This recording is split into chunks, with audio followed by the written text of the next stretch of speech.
Hello and welcome to ARN. This is Paul Bromwell, and I'm joined, as always, by the Hall of Famer, the founder of the Four Horsemen, the man that developed and came up with that spine buster, spine of the pine. He's my tag team partner, and I'm proud to call him a friend, Arn Anderson. Arn, how are you this week, my friend? Very good. Like that shirt? That's new, right? It is. It is. We updated some color. We made it a nice white font. We got the maroon version, maroon like the Andersons, buddy, Right. and it's on our OneTrueSport.com. Good call. Before we get started, I just want to take care of something. You know that we make this show for the fans, fan friendly. It's supposed to be an enjoyable experience, and I was reading through some comments a couple weeks ago, and just wanted to apologize to everybody out there. I know that my breathing is very irritating and aggravating, and same thing for here at the house. Everybody here, Dad, breathe through your nose. Since COVID, I'm one of the long-term, I think it's called long-term COVID sufferers, and breathing is one of those things that has not came back normally. I know it's aggravating for the people having to listen out there, and I just wanted to apologize for that. I'm doing my best. I will continue to do my best. So I just want to let you guys know I'm aware of it, and it is an issue. Do my best to correct it best I can. Arn, when you mentioned, I had no idea until about 30 seconds before we hit record that you were going to address that, because honestly, Arn, I had not seen it or read any of that. A couple of weeks ago, maybe a week and a half ago, I don't even know what site or what it was. It was reactions to what we were talking about for the show, I guess. All right. Well, very nice of you to even address it and bring it up. And I love that we already have fans in the chat saying they had no clue and no idea and no reason to apologize. And it's not even noticed. But what I will tell you, Arn, is that you and I are long overdue for me to come down and visit you at some point in Charlotte. And I'm going to sit down and I'm going to play with your little board and have you record a little bit, and we'll do a little bit of testing and see if we can't get it a little bit more dialed in too, so that it's not. Well, we're going to do everything we can to help you out, buddy, because I hate to hear that, hate to see that. I'm so focused on the amazing storytelling that you share, and just like you said, sitting in your virtual living room every other week that we get the opportunity to do so. It is way beyond what I'm even hearing or seeing. So, if it's just a handful of people, that's too many. There you go. Okay. So I'm aware of it. I'll try to correct it. I don't know if it's possible to be corrected, but I will, like I said, I will do my best and make this a pleasant listening, whatever. Listen, in the meantime, I love recording with Darth Anderson. Okay, I'm all in on Darth Anderson, and we'll do our best. And very kind of you to open with those comments for those that are bothered by it. But let's transition. Very nice of you to say that. Let's talk a little bit about what you've been up to. We love to do that at the top of every show. We're here to talk about March 1995, and we're going to get into it. The Uncut, the Unsanctioned, the Uncensored, of everything that happened with Uncensored 95. But before we get there, you've been busy, my friend. And it all started June 30th in your backyard of Winston-Salem, North Kakalaki, another AML event, Brock and CW doing their thing, when all of a sudden the music hit. And Dax, one of those, a longtime friend of yours, showed up in North Carolina and made his way to the ring. What happened? And I saw you start climbing the stairs and entering the ring. Well, I was a little bit in shock. I didn't know he was there. And, he and I have had a while back, we had a little bit of a dust up, but, I thought we were cool after that. And I think it wasn't so much about me or Brock or CW. That's where his roots were. And he wanted to make a statement and assist the show, which he certainly did that. What a reaction for that guy. Yeah. I just, I'm not real happy that he decided to get involved during our business. So at some point we're going to have to address that, I think.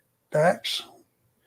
You know what? And I think it all started because they were saying they're the best tag team out of North Carolina. And I think that's what kind of started the whole issue. Well, I didn't get pissed when he said they were the greatest tag team of all time. When it's clear that's Tully and I. Any generation you want, if you took two young, healthy, in their prime, Anderson and Blanchard, we're just the best there ever was. And that's not infringing on Brett's stuff either. Body of work. So if it's Anderson and Tully versus FTR, all things equal, it's Anderson and Tully all day long is what you're saying. Be a hell of a fight. Be very close. Be nip and tuck. They would not be able to climb that hill because, quite frankly, we wouldn't allow it. I love this. This is so good. So it's great. Listen, I saw the clip online. I saw AML posting it and some fan reaction to it. And anytime I see you and Dax together, it's like Arn Anderson. And to me, the modern day version of Arn Anderson. I'm talking about work style, promo, some of the promos type skills there. And just kind of goosebumps to see you guys together again in the ring. And you start to approach that ring and start to take those steps and him turn and stare at you. It's all the feels, man. Yeah, I don't know what I was thinking. I got kind of caught up in that, and I saw the spotlight going away from my team, which is not what I had in mind. I think I just kind of did that without thinking. But once it got plowed, I feel the need to stay in there, so I got out. No contact. But it'll work itself out. If nothing else, somewhere in some town, AML is fantastic. And we may just see that match. Who knows? Wouldn't that be something? That would definitely be buzzworthy and be a lot of fun. And we would have a lot of fun talking about it here. Speaking of talking about it, again, before we logged on, you're like, Paul, I want to talk about the Springfield Horseshoes event, July 8th. So it was 4 Horseshoes night with you. That was where we were talking about the 2-hour all-you-can-eat meet Arn Anderson. Arn, tell us about it. How did that all shake out? Well, let me just first say Jamie and his wife, who's the GM, are really class act. It was my first time meeting him. He, being Jamie, is a big fan. We had a really nice conversation, and to have me come in down there was it was a little bit out of my wheelhouse. That's the first time I went to a baseball game and made an appearance, and they were so gracious, and nice and classy all the way around, made me feel at home. So did their staff from the guys that picked me up in St. Louis. I had to fly into St. Louis. Not a lot of flights into Springfield, Illinois.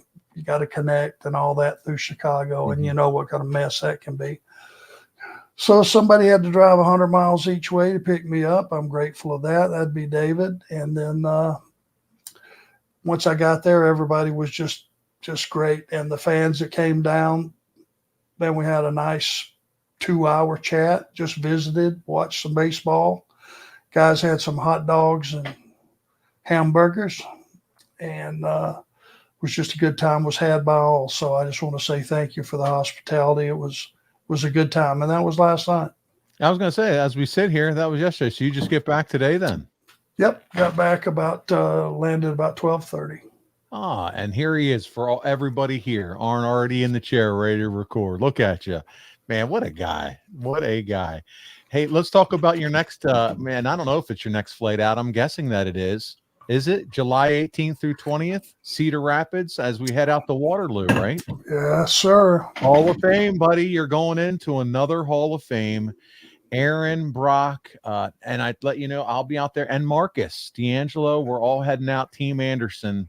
Cannot wait to be there for that big event. Brock's going to wrestle, but more importantly, he's going to induct you into the Dan Gable Hall of Fame. Cannot wait. And we're going to, by the way, do some behind the scenes filming for that. One True Sport members, if you're a member, you're going to get special behind the scenes video and interviewing from that. So join up now. There's the plug.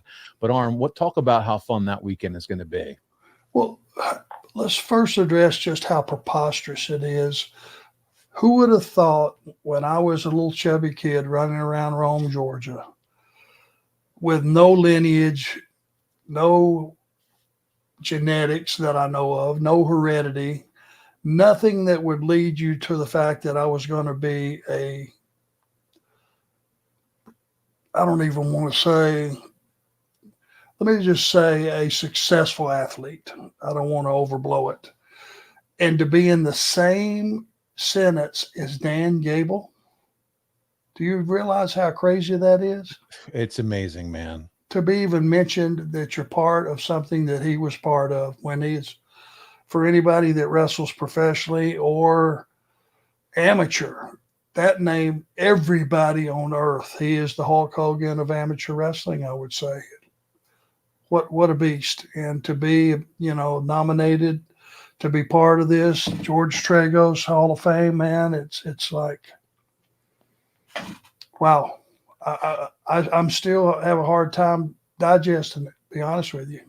And you get to go in with guys like Tony Schiavone, Dr. Tom Pritchard. I mean, these are all three of you just legends in the business.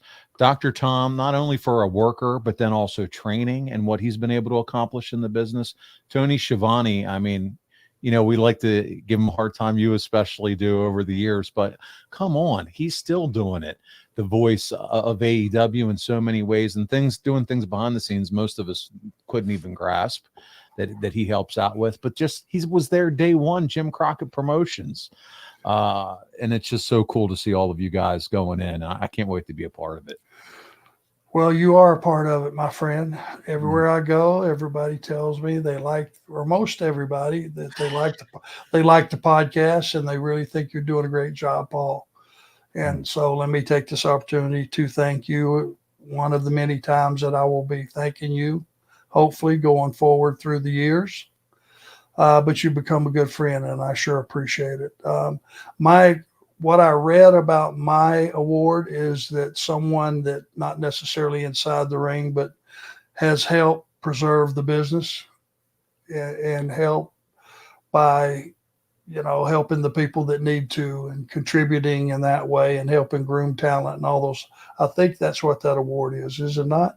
Yes, that's correct. Yeah. So because I was an agent / producer longer than my career at that was longer than I had wrestling.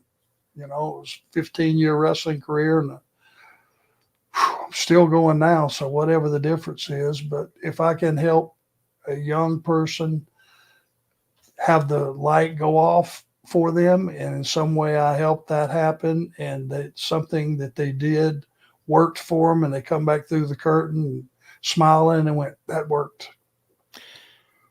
That's what I do, I guess.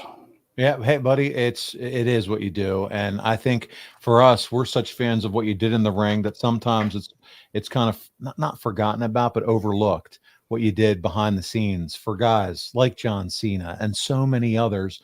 I guess you saw the news next year, his go away year, his retirement year. He's going to do a bunch of appearances, and 2025 is going to be the farewell tour of John Cena.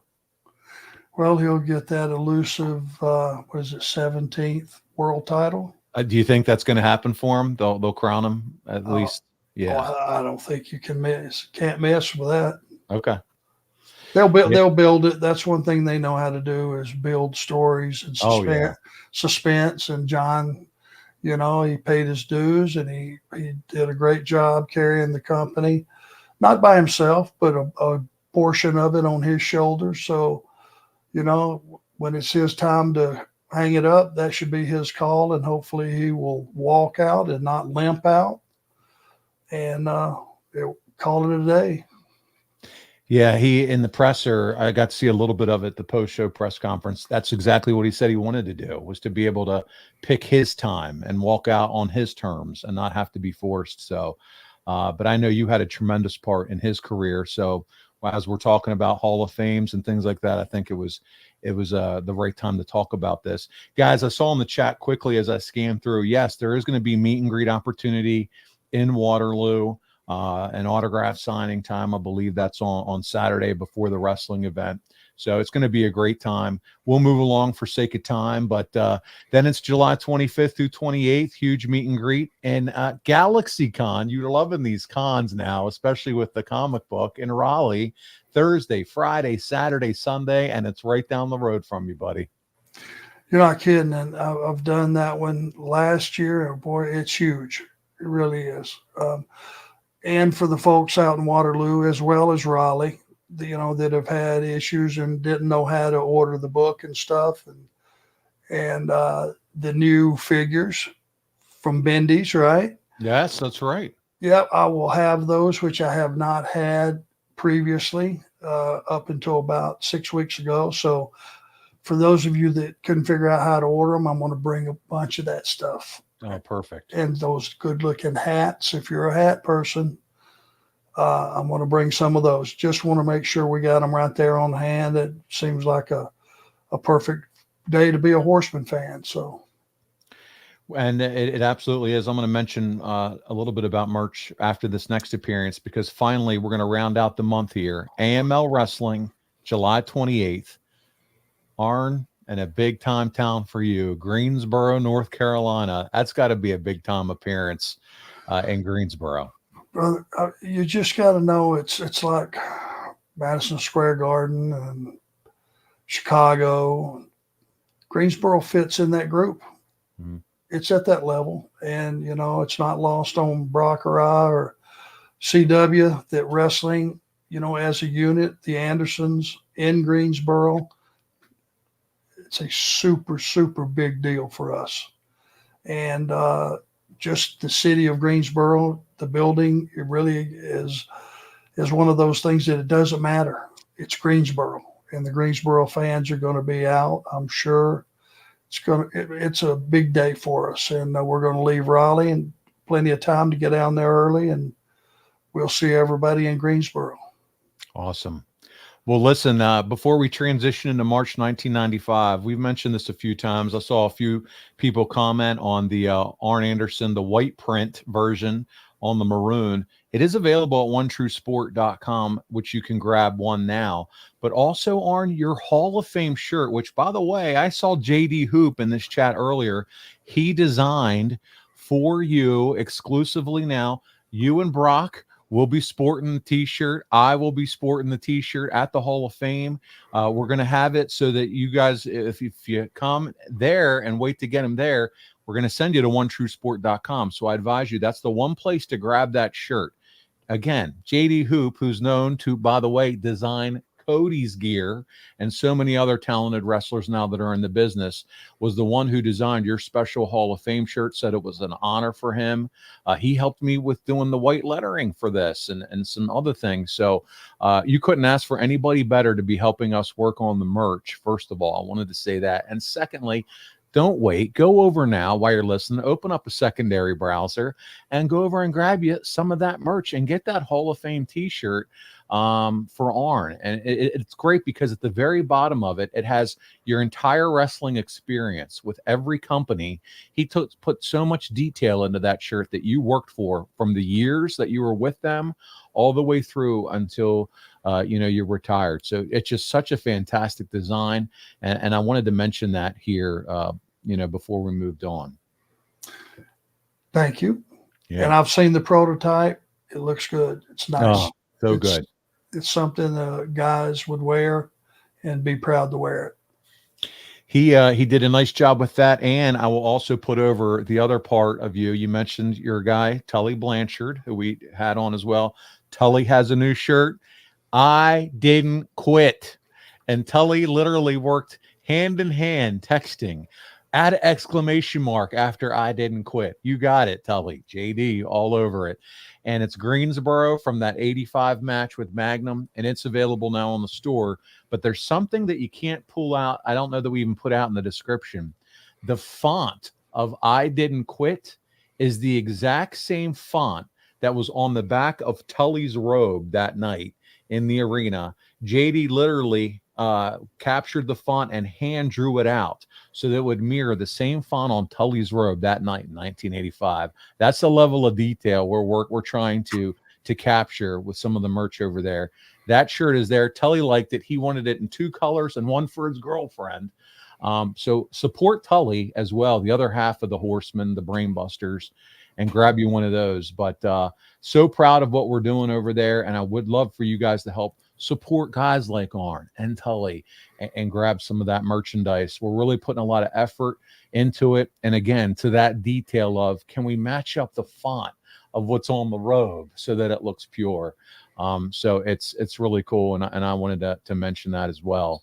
ARN, with that, you ready to dig in to March 1995? Thanks, JD. Yeah, that's nostalgia, man. It is so cool, and you're not going to find that anywhere else. Guys, I'm going to tell you, we're going to make this a little bit more interactive than normally when we cover a month show.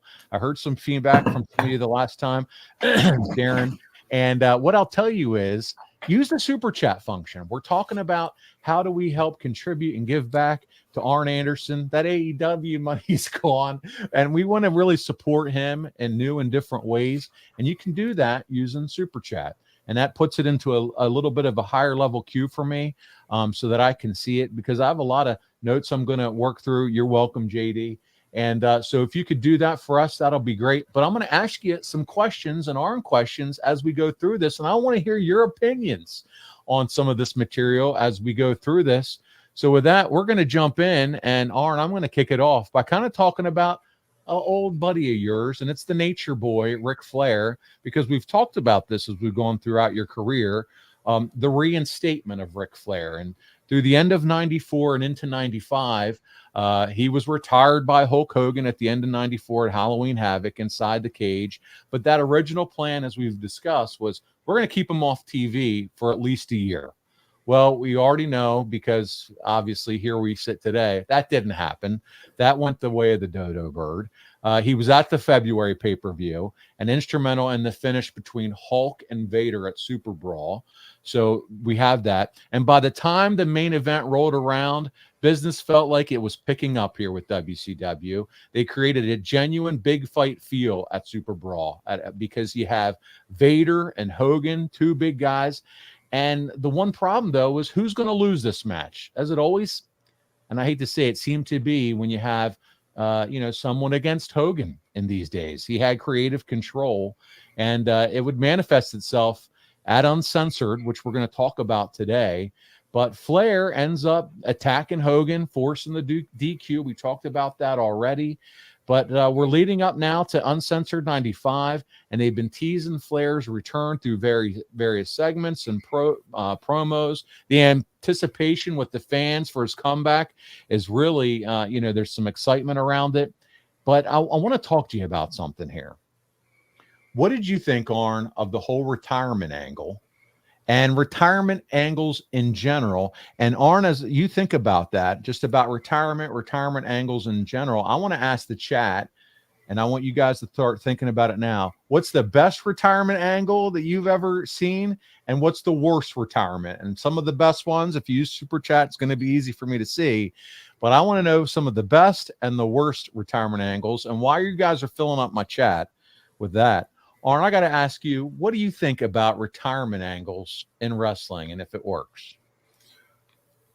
Do they ever stick? What percentage actually are really a retirement? Do we have it?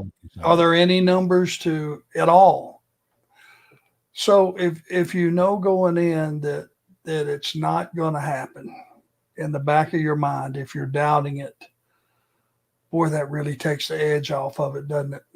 Oh yeah. It really, really does. And so if you're going to retire. That's it. And it's one thing I knew they weren't going to leave Ric Flair off for a year. How can you pay a guy that kind of money? Number one, I guess that's the easy part, is to come up with the cash if you're Turner.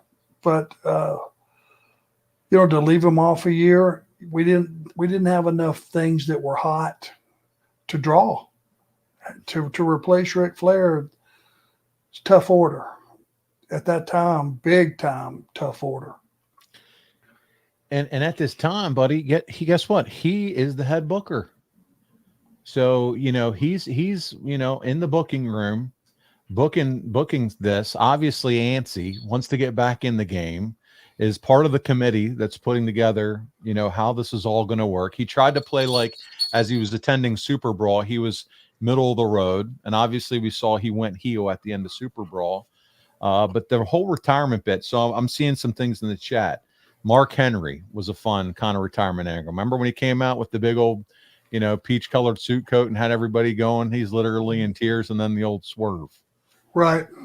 And then I see someone said, and then obviously wasn't an angle, Bobby, but the most genuine retirement was when you yourself came out and had to share your news of your physical limitation because of what had happened to you.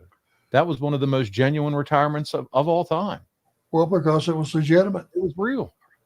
I knew, my doctor already told me I would never clear you to wrestle again. Then I had the incident in the gym where the guy came up, smacked me on the back. I dropped the water bottle and like an electric shock went through me, which if I didn't believe my doctor, I did then. I knew the first thing went in my mind was if that had that little bitty smack on the back, had that kind of impact on me, how am I going to get bounced around by these beasts? And it just said, you're done. There's a little voice in my head said, hey, you're done. And so it was legitimate. It was, that all happened that day. And this was a spontaneous thing. When I got to TV, I explained to Eric what had happened and, conversation I had with my doctor. And I thought I could rehab, but it's not going to happen. I said, could I have some time just to go out and retire tonight? No. It's as we go through the chat and I'm reading comments as you're sharing that, Arn, a lot of people said, one of the best retirements, but unfortunately it never stuck, was how the WWE put together Flair's and Shawn Michaels at WrestleMania and had family front row. He goes down to the super kick. But then Flair, much like, there was a lot of retirements with Terry Funk, it kind of turned into the Kiss reunion tour, where when you thought it was their final reunion tour, then it was another final reunion tour and then another final reunion tour. But it had at that point in time, everything that was built around it, from Monday Night Raw to the Hall of Fame to, the payoff at WrestleMania, could have been one of the best retirements at that time that you could have experienced. But well, it's up to every athlete to make the call when they're going to retire. And all of us would like to retire under our own terms. I would say 100% of athletes would, if you had a wish, how you want to go out. Well, I'd like to go out under my terms. Sadly, very, very few get to do that. There's some outside stimulus that makes you retire. And it's hard though. I think as fans, we're on the sidelines. We've never experienced the pop. We've never experienced what you've experienced day after day, year after year on the road.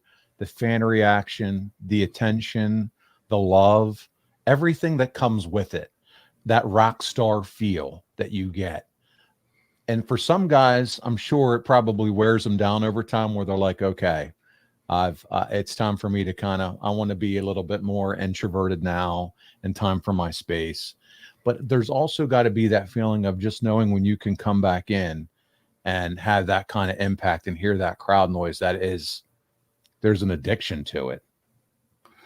So it is the single reason you can go out 336 days a year and wrestle your ass off. That feeling of coming through the curtain, taking the audience on a ride, and everything happening just like you pictured it hours earlier. And then you come back through the curtain and you get that reaction that you knew you would. That's what brings you back. It's not the money. It's not the glory. It's not getting you know, a great table at a restaurant or somebody going woo at you. Yeah. And I can't figure that out why they're wooing me. I've still never figured that out. That's the other guy. I guess so. Yeah. So, you know, that's what brings you back. That's, you know, if you really love the business, that's the thing that keeps you going. I'm sure. D-Tune says Arn ended while he was on top, and there's nothing wrong with that. I'd rather have a healthy Arn than no Arn. And that's well said. Appreciate that. Yeah. And that was the conclusion that I had. And you never are whole again. You know, I got this paralysis in the hand to this day, but you know what? Of the injured wrestlers in the past that I've seen that, you know, had hip replacements and knee replacements and all those things, this was a small price to pay for the joy that I got out of 15 years of performing for you guys. No, that's great perspective, Arn. You always have a good perspective of just looking at it, right? It could always be worse. And you know, guys, unfortunately, that it was worse for, whether it was mentally and the toll that it took on them, but also really physically as well. So let's transition. Let's talk a little bit. Well, Reggie the Tree just jumped in and he says, hey guys, and you know what? We'll come back to that because we're going to continue to, Reggie, we'll get to you next, but this is we'll continue with the story here in 1995. And it's Uncensored. This is the event we wanted to talk about. March 19th, 1995, Tupelo, Mississippi. Now, Arn, this became a staple for the remainder of WCW's existence, Tupelo. They were there for Uncensored in 96, Spring Stampede in 97. Do you have any memories of working in Tupelo or what the draw was with Tupelo at all? Well, were the buildings full? So for this event, it was 5,782 in attendance. So just shy of 6,000, almost 5,000 paid though. So. Okay. Yeah. Well, I think the thinking is it's a secondary town, but a great wrestling town. And you get a lot of the bleed off from Memphis, which is just up the road. Okay. So wrestling fan, I mean, I don't know what, you know, the bean counters, what the philosophy was, but you know, that would be a smart because Memphis is one of those wrestling towns over the years. It ranks up there in the top 5. So if you can get those fans to come down, pretty sure you're going to have a pretty good house. Yeah, no doubt about it. It's a hotbed, another hotbed for wrestling, for Southern wrestling, for sure. And at that time, we were still Southern wrestling. Yeah. The M-Bag Jones, by the way, I'll throw yours up here because we were just talking about retirement. He said HBK had the perfect retirement and blew it. So a lot of opinions on the retirement, if you think about it, because remember he came back and he wrestled overseas in Saudi Arabia with tag match. Yes. Well, so you know he held out longer than most. He did. That's a good point. You know, and who knows what pressure he was getting, you know, from the top for that match. And over there, a lot of coin for sure, too. Oh, yes. I'm sure he didn't do it for free. Oh, yeah. Usually you hear millions in the payouts over there. Yeah. Who's going to judge that? You know, it's not up to us. That's setting up generational wealth for your family, your children. It really is. You have to think in terms of that, too. So. Let's jump down. Let's talk about some of the matches, okay, for this Uncensored pay-per-view, because this is probably the one we'll spend the most time on, Arn, and it's one that really kind of set an individual, Dustin Rhodes, who, by the way, if you're a One True Sport member, you got to have, as a traveling champion, an exclusive experience with him last month. But Dustin Rhodes takes on Blacktop Bully in a King of the Road match, and it was controversial. It was unique. This is March 19th, 1995, and I'm going to read you an overview of the match, Arn, just to level set for all of us here. From who's the author of this overview? So this is just the research guy helped build this out for us. Okay. So he kind of built this out for us. So I'm gonna share his notes with us. The King of the Road match was essentially a brawl held inside the back of a moving 18-wheeler truck. It was an attempt by WCW to create an innovative and visually striking match type. It failed. Participants. It featured the natural Dustin Rhodes, the blacktop bully, portrayed by your longtime friend, Barry Darso. They fought inside the truck as it was driving around the arena, Arn. And again, while it's driving around, the match became controversial due to several factors. Here we go. First, the blood. Both guys bladed during the match, and that is completely against WCW's policy at the time because of standards and practices with TV. So that's the first major no-no. There were reportedly issues with production, okay, including difficulties filming inside a moving truck. You can imagine how crazy that had to be. Oh, it'd be hard to keep your footing, wouldn't it? Yeah. Every time they change gears, somebody goes tumbling, I would think. It was a mess. So there were reportedly you had trailing vehicles that were trying to keep up. The sun was setting. There was a helicopter flying around, and blood, because they were bleeding, made much of the footage unusable. They had to go to a wide shot for so much of the match. So following the match, both Dustin and Barry were they were fired by WCW. Rhodes, in particular, faced repercussions for violating WCW's no blood policy and for the controversial nature of the match itself. This is from the Observer. WCW on Thursday fired Dustin Rhodes, a.k.a. Dustin Runnels, and blacktop bully Barry Darso, and road agent and the agent, Mike Graham, over the King of the Road match, which was broadcast as part of WCW's Uncensored pay-per-view show for the use of blood during the match, which is against company policy. Graham, who was the supervisor of the match, not only told the two wrestlers to juice, which is supposedly strictly forbidden under policy, but brought the blades with him for the guys to use. Rhodes, 25, and Bully at the time, 35, proceeded to do a 20-minute match, both juicing heavily, and the few who actually were there during the filming claimed it was an excellent match. The match had to be edited down to 13 minutes. Man, I wonder if they have some behind-the-scenes footage where we can get to all 25 minutes. That would be cool. Blood was visible at times. It was de-emphasized in the editing and never mentioned in the commentary.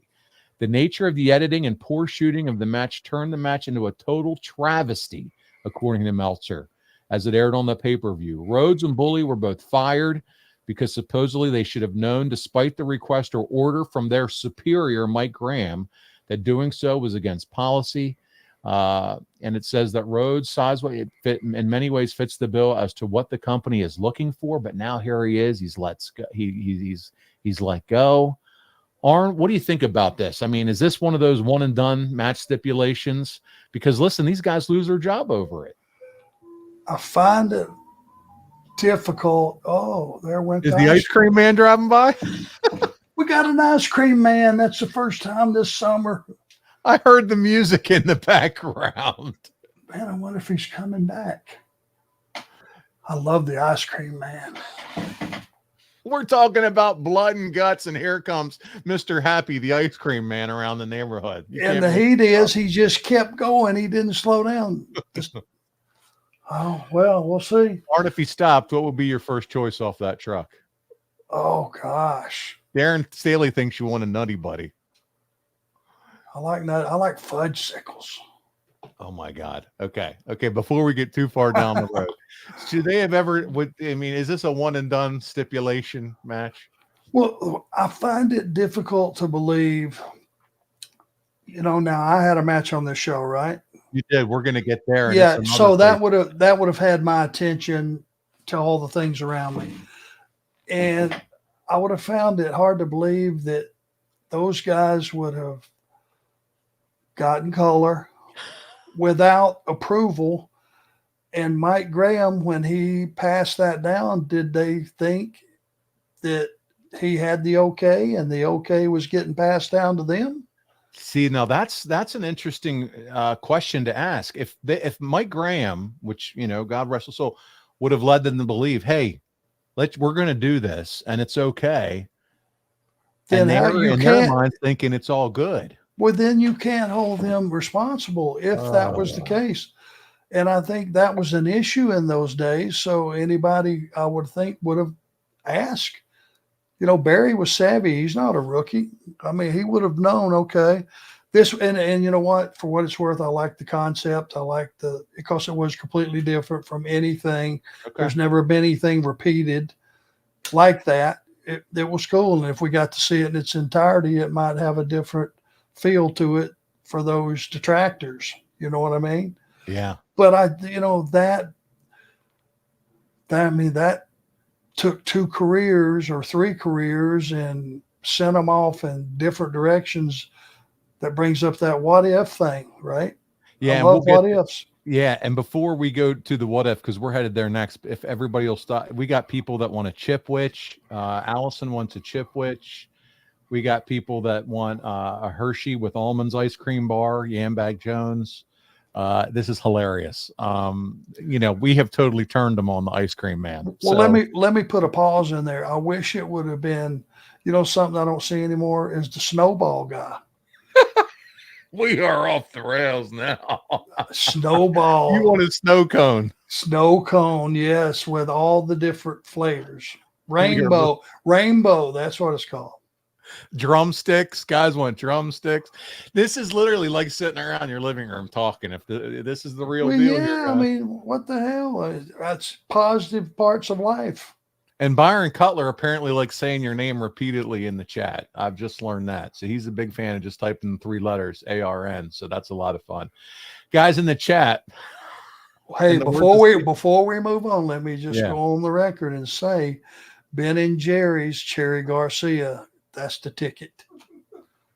Top shelf. I think we've lost Arn. Arn is so dialed in on ice cream. I've been gone. I've been lost. I've been wandering around the wilderness for years. The hell. He's over dreaming about Haagen-Dazs and Ben and Jerry's. Oh, yeah. Guys, what do you think in the chat? I want to hear, what do you think of this trailer, this blacktop match here, this crazy match that we got? Would you like to see another King of the Road match? Or are you out on this King of the Road match, having seen what you've seen? And now they're all talking about Ben and Jerry's. I've lost the chat now too. And they're so disloyal, aren't they? Research guy, I did not see this coming, buddy. Just an ice cream truck going by has completely changed the whole mode. All right, here comes the what if. I give up. What if? So Dustin Rhodes is fired here for blading, for violence and blood use, only to show up in August of that year as Gold Dust. How did you like that? That was good. Would you like that? Or it was disturbing, one or the other. I'll decide, let you know. If he never leaves, if he's never fired, what happens to Dustin Rhodes in WCW? Because you know how it turns out with NWO and all this, but Dustin's a big-time player here. What happens with Dustin Rhodes if he stays? I think his career would have went on the same upward trajectory because he was a young guy, very talented. His lineage, all the positives would have continued on. I don't think he would have crashed and burned in any way. Yeah, no, I don't think so either. But you think about it, not fired from this match. It's a whole what. Hey guys, what do you think? What becomes of Dustin Rhodes? And don't say he becomes the ice cream man in WCW. What happens to Dustin Rhodes if he doesn't get fired? Where do you see him fitting in the grand scheme of things in a Hulk Hogan, Kevin Nash, Scott Hall world? Where do you see Dustin Rhodes? So I want to hear I want to see some chat stuff. We move along while I wait to see your responses. So there we go. But man, I tell you what, he embraced that character, didn't he? Gold Dust, and really made it a thing and made a stellar career out of it. Well, that era when all those weird things were acceptable, they were doing this was Attitude Era. Right? Yeah, for sure. I mean, they were R-rated on a lot of stuff. Oh, and for him being Dustin Rhodes, the cowboy, is about what he is. He's your normal blue jean wearing, cowboy boot, truck driving cowboy. That's who he is. For him to make that transition that far into that creepy, he really leaned in, man. Sick character. I mean, that's talent. That's acting talent. Has there ever been anyone else that you've seen going from one type of character completely 360 degrees to another character like that and been so successful? I think he's in first place. I I don't know who it would be, because yeah. most of us just aspire to be overblown, over exaggerated a little bit versions of ourselves.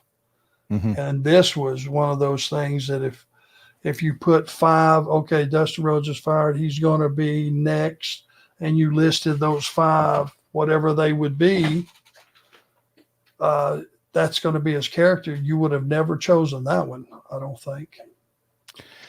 Not at all. Absolutely not at all. Darren Staley says Dustin should have won an Oscar, quite frankly, for He's how right. well he did. Good, very good. You're right. Yeah. Yeah.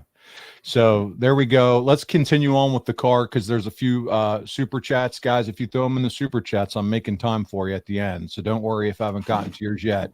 But I want to complete March 1995 here. Meng versus Jim Duggan, in a martial arts match. Jim Duggan, martial arts. What are we doing, Arn? Well, I think Jim needs a plank, a 2x4, and that's it. He is not Bruce Lee. Plank. He is not Chuck Norris. As much as he might try to ask him, he will tell you, no, I'm not. I'm the hey guy with the plank. Right. And now, the tongue out. Yeah, that's all he needs. And Haku, however, is probably a martial artist, beast, but all he needs is really just to grab you by the goozle, and that's all the martial arts he needs. The old goozle and twist. And my goodness, speaking of Haku, this guy with his kids, his lineage is just becoming superstars right now in the WWE. Have you ever met Haku's or Meng's kids? We'll call them probably when they were smaller and younger. I know that he's been in Japan for a while, right? Yeah, the kids were, before they came over, they were all New Japan. Yeah, they love them over there. Obviously, I've never seen an Island Boy that could not work. Yeah, every single one of them are great performers. Yeah, they're studs, and it's just cool to see him do that. And then and then here's Yambag, since we're talking. So yes, I'm going to put it over because we're talking about it. Yambag on the super chat. You always got to start the day with a couple of good hoes. So there you go. Well, Yambag, I trust and like a lot of your opinions.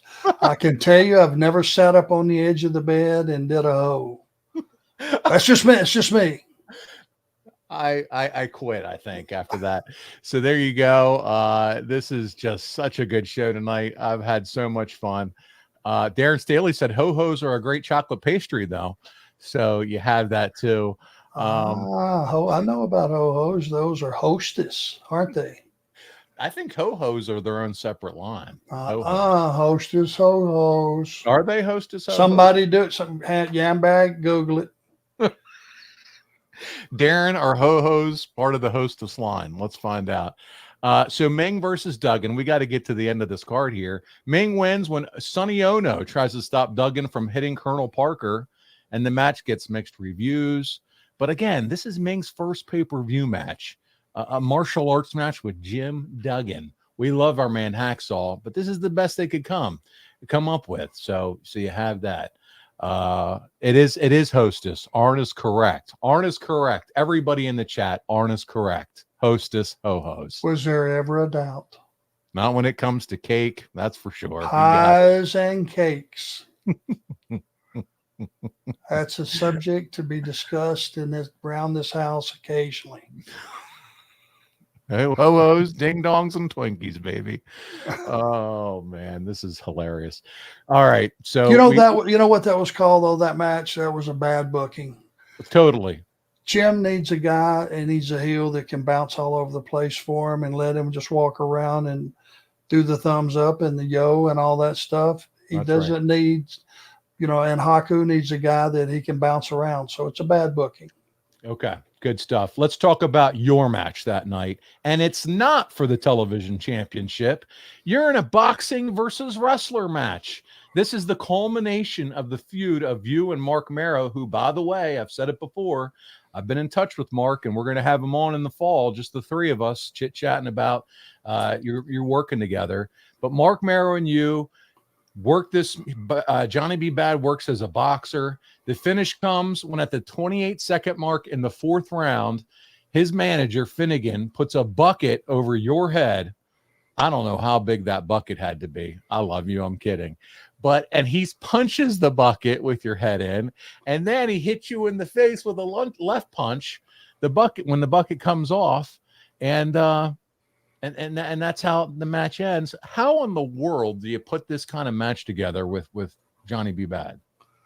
Well, you think outside of reality based, that's for sure.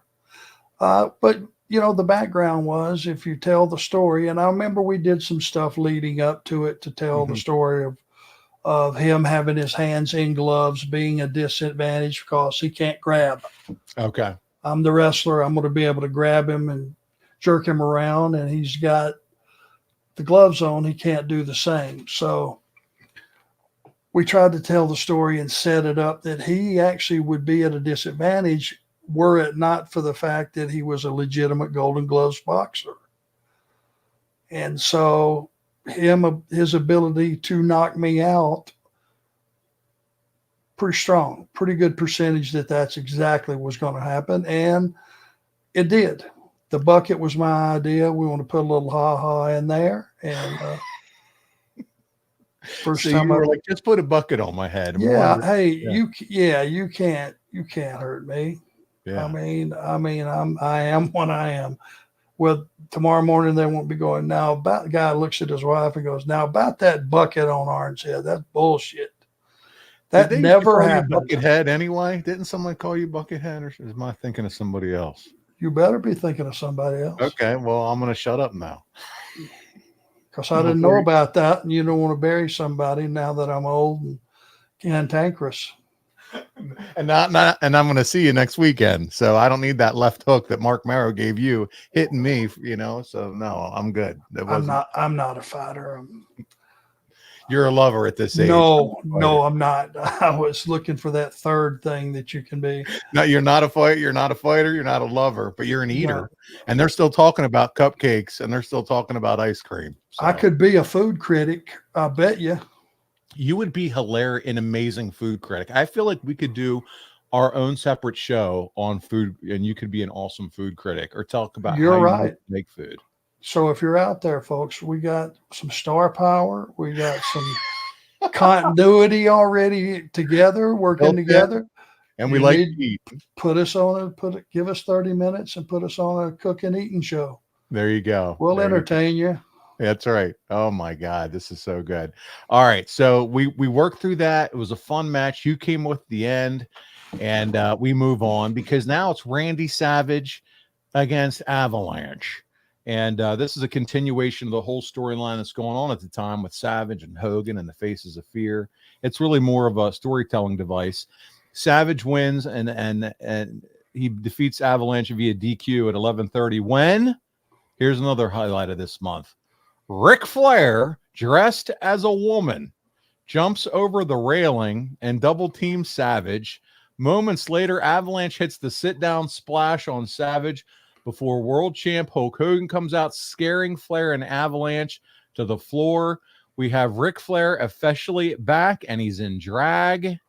He goes to the locker room. He cuts a scathing promo. He has eyeliner on. His nails are painted. And I have one question for you, Arn. Whose looks better in drag, Ronnie Garvin or Ric Flair? Ronnie Garvin is one ugly chick, but you'll have to tell him because I'm afraid. Hands of Stone could still knock you out. I am afraid. Yeah, he's beat me up all over the East Coast back in the day. Yeah. Yeah, but he's an ugly chick. Darren Staley just said, "Oh dear Lord," when I read that recap. That's the only 3 words he could come up with in the chat. That's real, guys. Flair's in drag, and he comes out, and this is how we're writing Uncensored. This is why we called it Uncut, Unsanctioned, and Uncensored. This is a pay-per-view that you're never going to want to go back and watch. But it's not supposed to make. I just assume it's not supposed to make sense. And with Flair dressed as a chick, the first thing you say to yourself is, "Man, that chick got a big nose." That's one hell of an ugly chick. Well, as guys, when we assess, the beauty of a woman, or Sure. we look at a woman, if she's got a big shanker stuck between her eyes, Shanker. doesn't matter what she looks like besides that. I am a face guy for sure. I'm with you. You got to have a pretty face. You can't unsee it, can you? No. You think about that. What's that elderly lady that was on Mr. Rogers, that puppet, Lady Elaine? She always scared the shit out of me. And that thing had the big old crooked red nose with the. You ever watch Mr. Rogers back in the day? Not for a minute. Land of Make Believe? Nothing. From Pittsburgh. Yeah. Zero. Okay. All right, good shit. Let's get to the final match, and then we'll get to some of these questions because, man, we're having way too much fun this week. Hulk Hogan versus Vader in a non-title, that's right, another non-title strap match. And they've been promising this whole night for the ultimate surprise because ARN, originally they were trying to figure out a way to get Ultimate Warrior there. That falls through. You know who the ultimate surprise ends up being? Renegade. The Renegade. That's exactly right. The Renegade. He makes his debut at the end of it. You get Flair in there. Vader comes in at the end. You actually make your way to the ring, and you're a part of the Gaga. But again, why would you have a pay-per-view on and there's no world title considerations when you think about Vader and Hogan in the main event? Obviously, neither one of them. There's this going on. Vader doesn't want to take a loss from Hogan. Hogan doesn't want to take a loss from Vader. And by the way, you know how they ended the match? Flair gets involved, and Hulk takes Flair around and taps all four corners. He's not even a part of the match, but that's how they ended. That was the finish? That was the finish. Oh, I must have been knee deep in a Miller Lite when that happened. You would have to be either that or you got knee deep after this match. Oh, I'm sure afterwards I did. So they beat a guy that's not even in the match. That's exactly right. It's an overbooked mess. Research guy he nailed it. I don't know if he's back. He was driving an ice cream truck a little bit earlier, I think they said in the chat.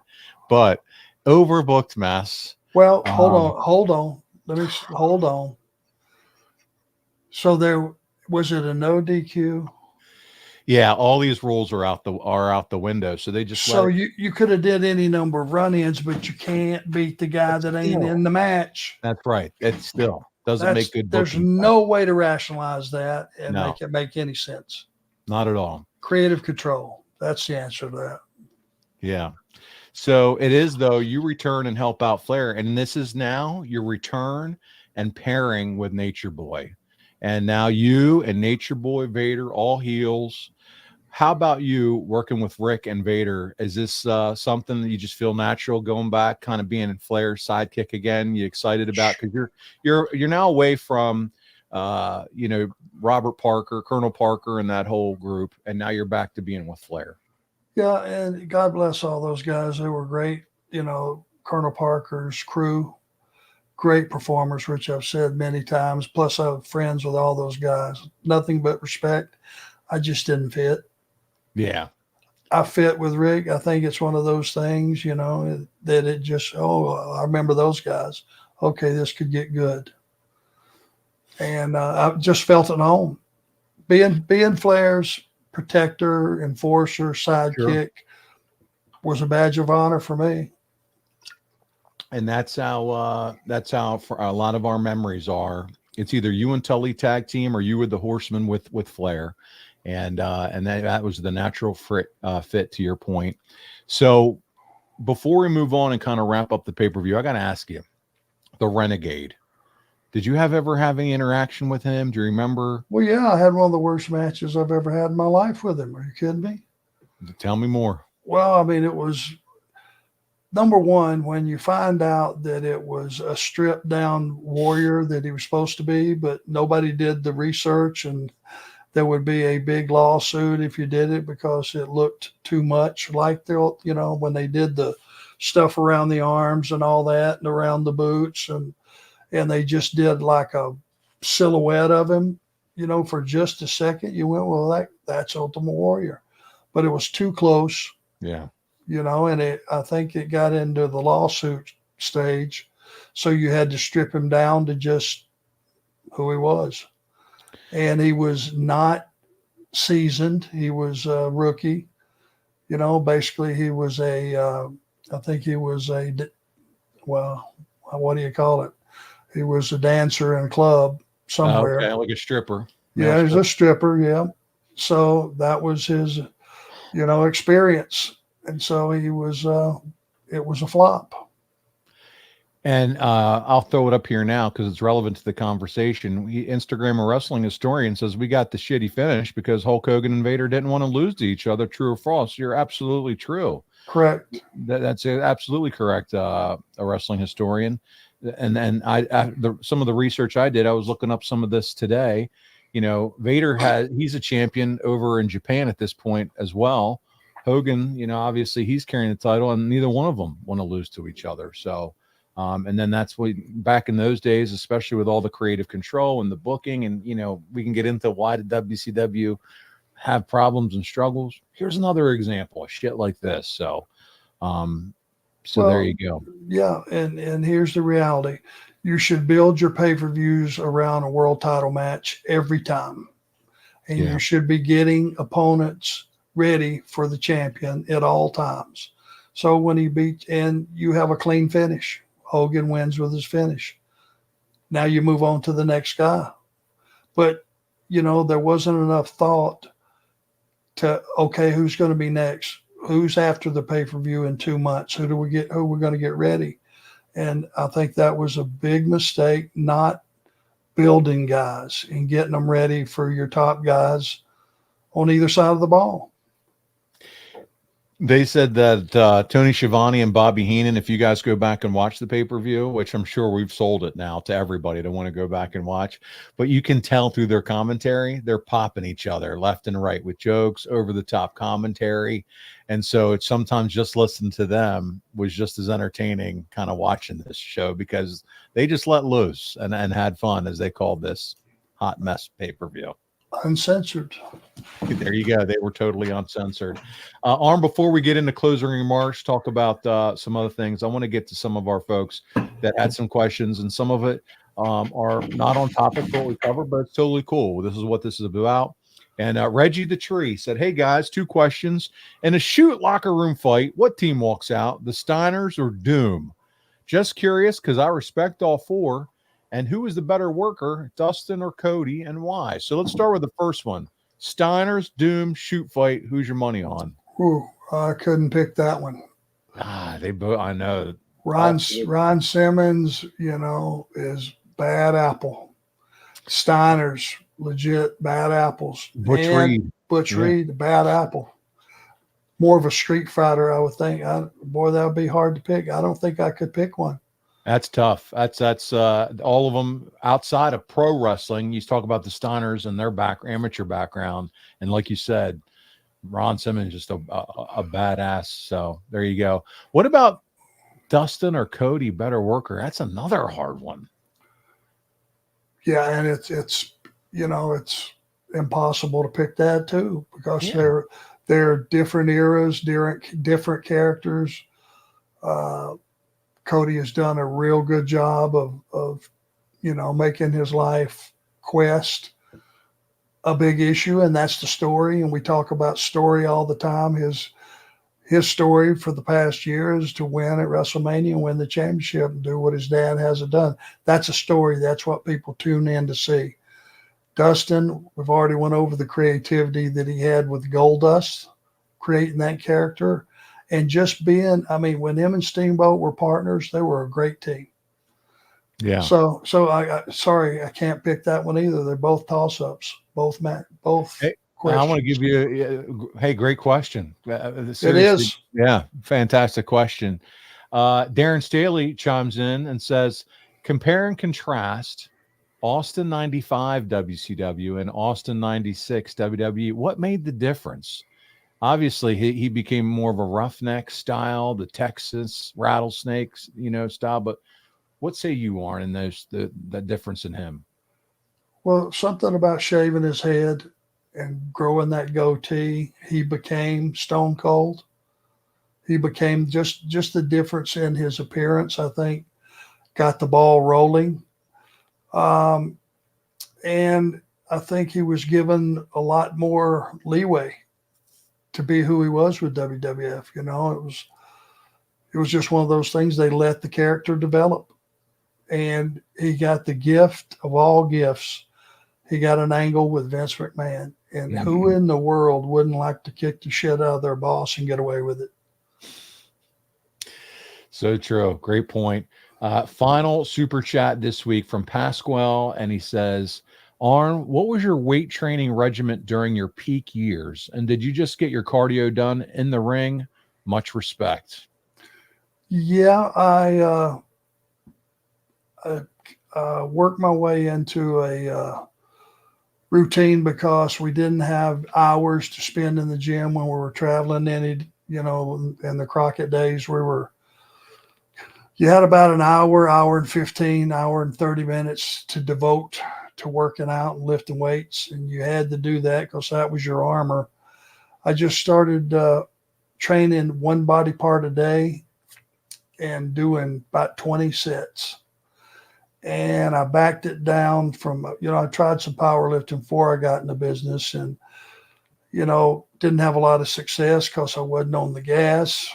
And, but I got, you know, relatively strong. But I found out wrestling and lumbards do not work well together.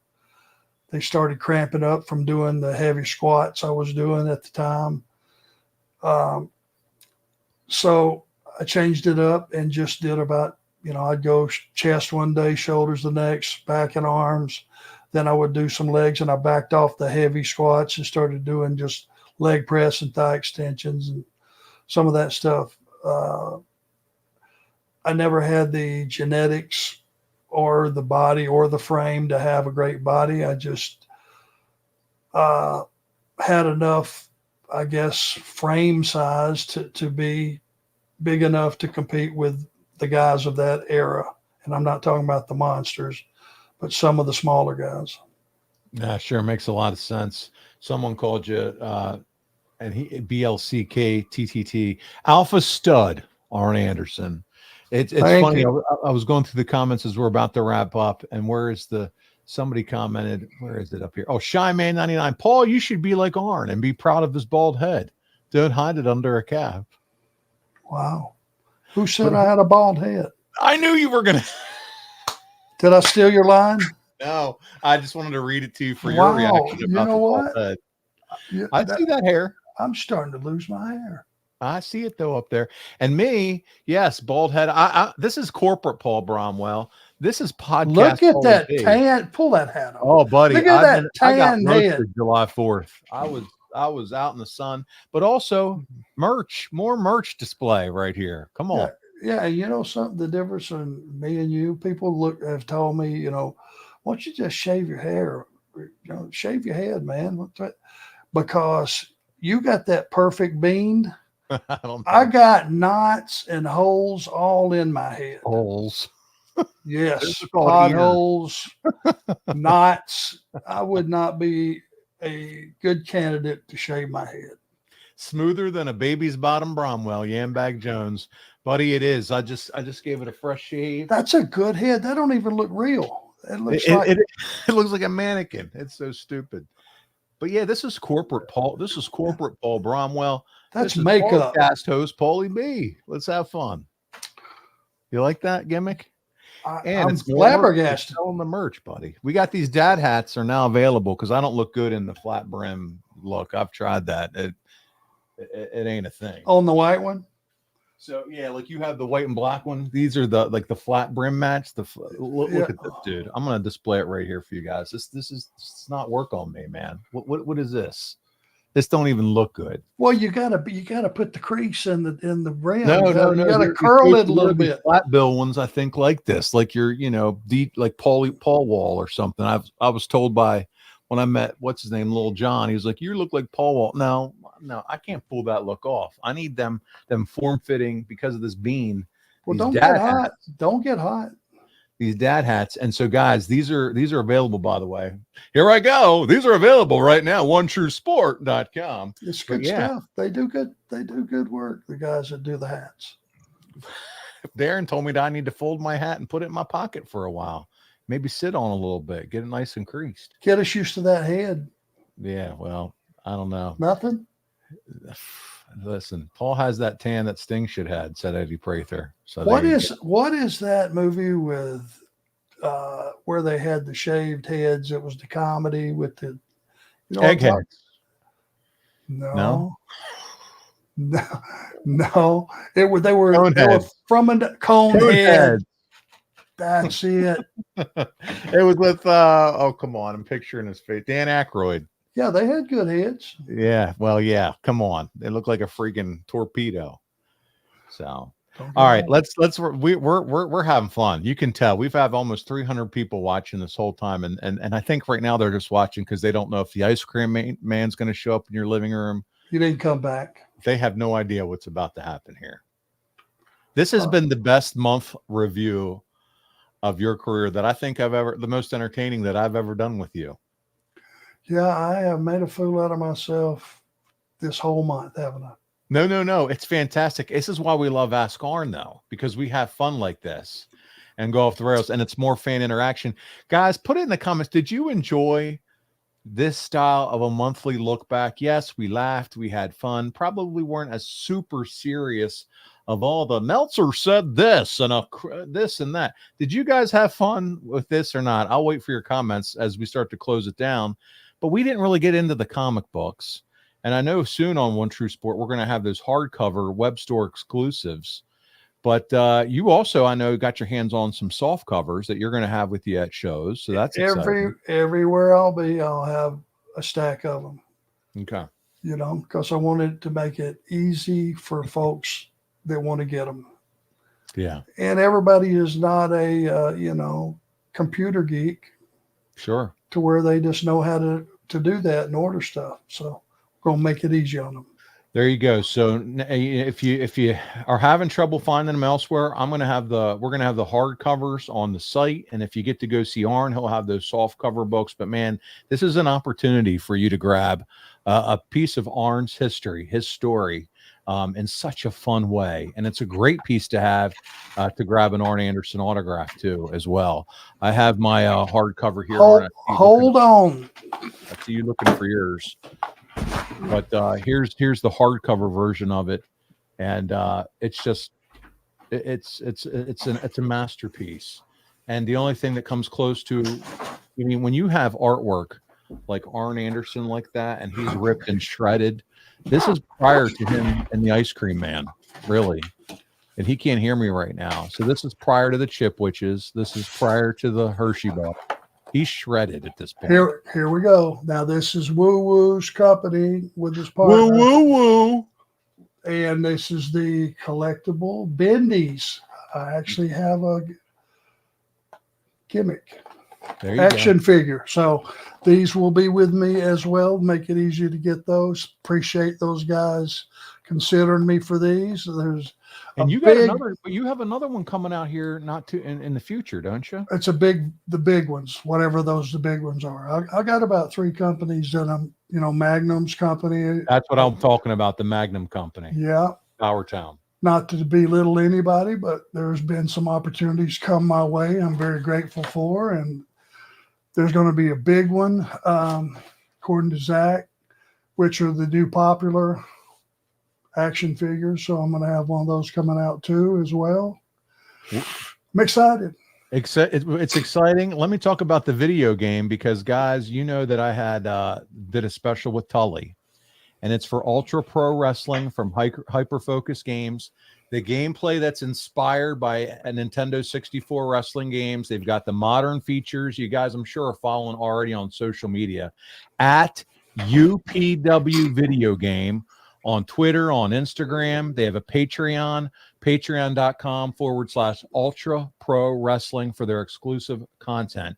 But Arn Anderson is going to be a free agent downloadable character. Jake the Snake, Magnum TA, and who just recently signed a contract to be a part of that video game? Tully Blanchard. You will now be able to download Arn and Tully and wrestle as the Brainbusters, as the Horsemen versus Demolition, and so many other tag teams in this video game. They're going to have a creation suite for arenas and wrestlers and championship belts, and it's going to be on the PS4, PS5, Xbox, PC, and Switch. And they're going to have a demo on Steam in the third quarter of this year. More details, ultraprowrestling.com. Hal Haney, our man. You guys know who Hal Haney is. He's done so many great drawings, did the artwork for all of these wrestlers. It's phenomenal. We're actually at some point going to be able, they've made some custom posters, going to be able to sell from our site some of the custom posters for our One True Sport guys. Fantastic video game. I can't wait to get my hands on it. Check it out, Arn. You guys are going to love it. I'm telling you. So again, check it all out. We have one more super chat I got to get to, and then I'm going to close up with our next recording date before we get out of here. And it's another one from Reggie the Tree, Darren Staley's favorite name, Reggie the Tree. I want to say I didn't grow up close with my dad, but very close with my papa. And we loved wrestling. And his favorite were the Andersons. So I grew up loving you, Arn. We a heel family. I want to thank you. Thank you. And, you know, I find that once you're a kid, you really hate the Andersons. But as you get about college age and you start looking around with fresh eyes, became Anderson fans. So better late than never. And thank you for the nice comments. Arn, this has been an absolute blast with you. We're going to do it again, July 23rd. Mark it on your calendars. Tuesday, 6 p.m. Eastern. Arn and I are getting back together, and you know what it is. Ask Arn anything and almost anything, as we say. Almost. And so we're going to have a fantastic time. And it's our favorite show to do, isn't it? When we get to really interact with the fans.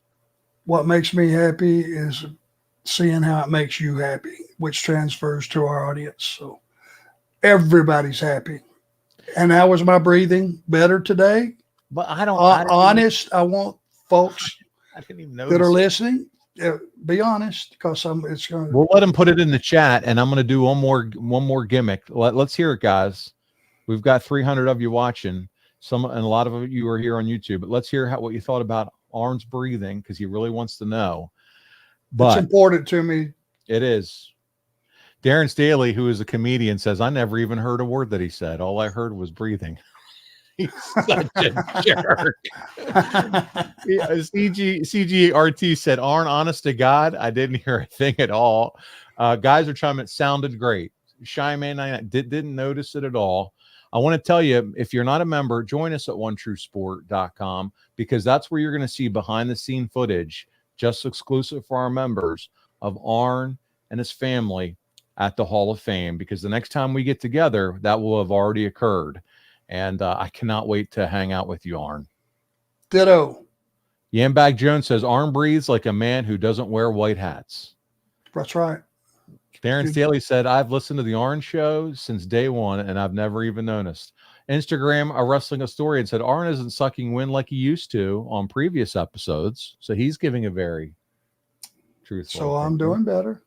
Bobby says, no breathing here. Love hearing Arn's take on the business. And Lil Pai said, I didn't hear you, Arn. So he didn't hear the breathing. So there you go, buddy. Mission accomplished. And it will be continued in the future. My buddy Charlie CG says, love you, Arn. So happy to be a part of this.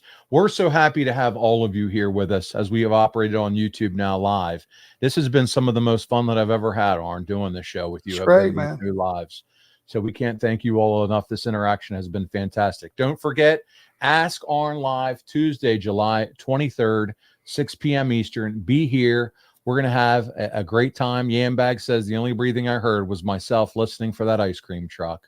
On behalf of Arn Anderson, the enforcer, my buddy, my friend, this is Paul Bromwell, the hat-wearing host of the show. And we'll see you right back here next time for another edition of Arn